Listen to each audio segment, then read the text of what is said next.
Ito mga Kaps yung ating ipapadalang molding blade para kay Kaps Hector. Ayan o. Nalagyan na natin ng balancer dito sa ilalim para mag horizontal balance siya. Kailangan kasi katulad nito, ito yung ginagamit natin. Yan. Ganyan dapat siya eh. Ibaling mas mabigat ng bagya dun sa bandang talim niya dito. Kasi habang tumatagal naghahasa tayo dyan eh. Ayan o. Yan yung kanyang balance.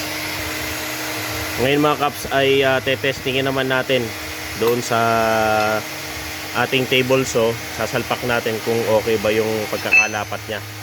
So nalagyan na rin natin yan ng talim. Yan mga Kaps. Medyo mainit pa.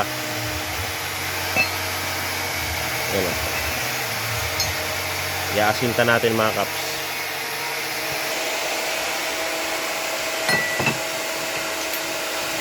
Mainit pa, mainit.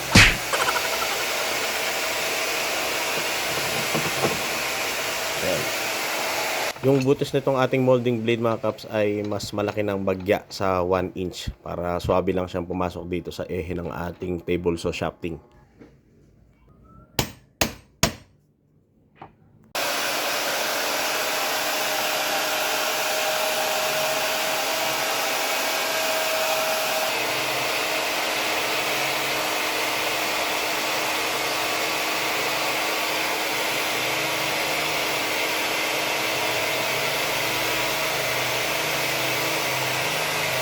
Ayan mga Kaps yung itsura niya pagka nakabit na.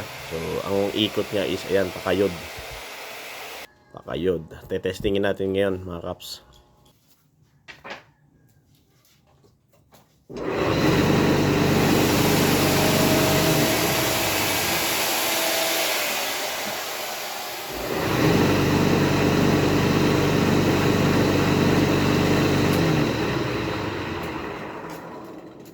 Yun, ayos na ayos yung ikot mga Kaps. Walang vibration.